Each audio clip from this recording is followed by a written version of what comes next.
Frères et sœurs, bonsoir. Cas pratique 1. Colère des souffles impurs.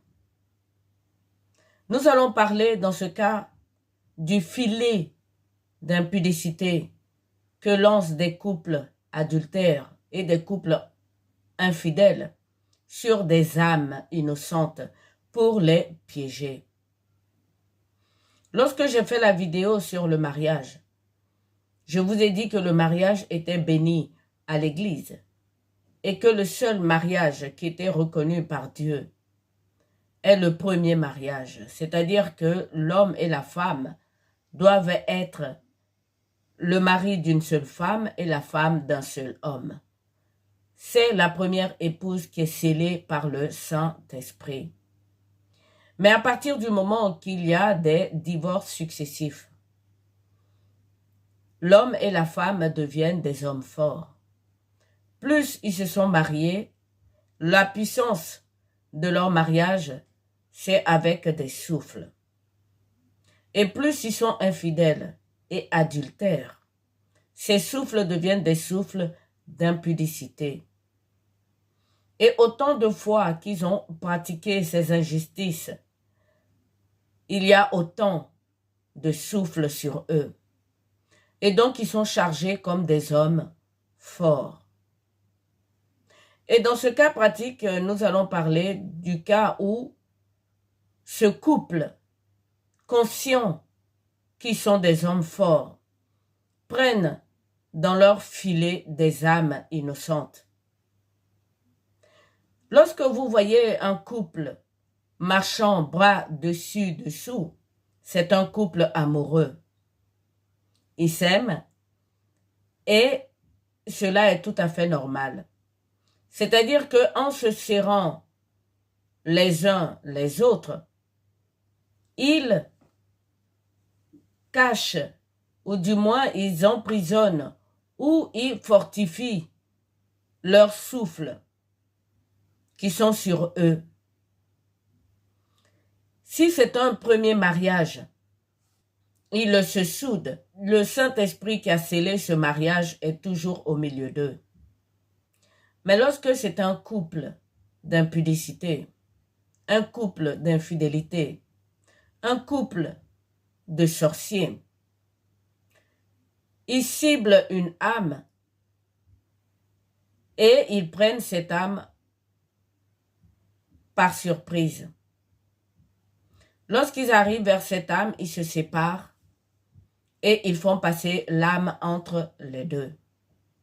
Et cette personne est prise dans le filet de ces souffles impurs et de ces souffles d'impudicité qui sont très en colère. Lorsque cette âme revient chez elle le soir, la nuit, elle est dans un combat terrible que certaines personnes appellent combat spirituel, mais ce n'est pas un combat spirituel. Elles sont attaquées par ces démons. Vous avez des rêves impurs. Vous avez des maris de nuit, des femmes de nuit. Tout ça, c'est dû à la colère de ces esprits d'impudicité que ce couple de sorciers vous a envoyé pour vous piéger. Que faut-il faire dans ce cas? La plupart du temps, vous allez voir les prêtres, les pasteurs, pour prier pour vous délivrer. Et nous entendons cela dans les cas de témoignages de délivrance de ces esprits d'impudicité. Mais vous avez une autre solution, c'est de vous comporter en vase d'honneur.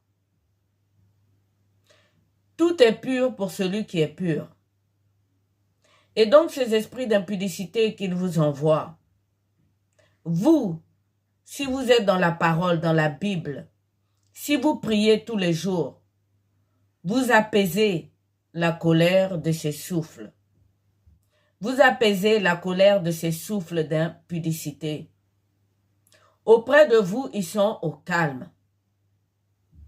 Et oui, frères et sœurs, Lorsque je vous dis dans vos prières, lorsque vous êtes attaqué comme ça, et que vous avez été pris en sandwich, ou pris pour cible par ces couples de sorciers qui veulent vous faire du mal, vous vous mettez dans la prière, vous lisez la Bible tous les jours, et vous demandez à Dieu de changer vos ténèbres en lumière.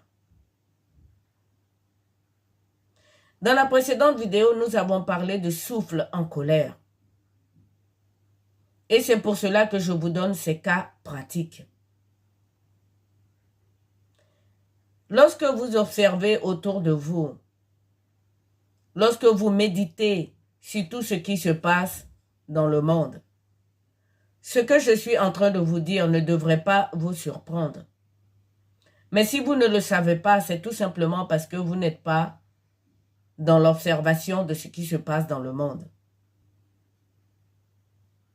Vous n'êtes pas dans la contemplation, tout simplement. Nous sommes des enfants de Dieu, frères et sœurs. Nous sommes créés à l'image de Dieu et rachetés par le sang du Christ. Nous avons le pouvoir sur ces souffles. Ils nous sont soumis.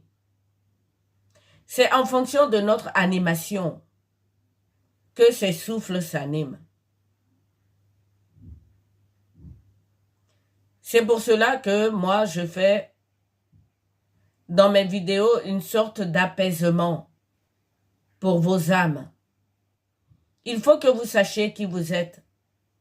Vous êtes les enfants de Dieu. Vous êtes une demeure. Nous sommes tous des demeures. Et ces souffles qui viennent habiter en nous nous animent en fonction de notre cœur. Si vous n'avez pas un cœur d'adultère, d'infidèle et d'impudicité, un filet qui vous est envoyé par les sorciers et les sorcières, ce filet se brisera tout seul par votre bon comportement et par votre prière. Voilà, frères et sœurs, pour ce cas pratique 1.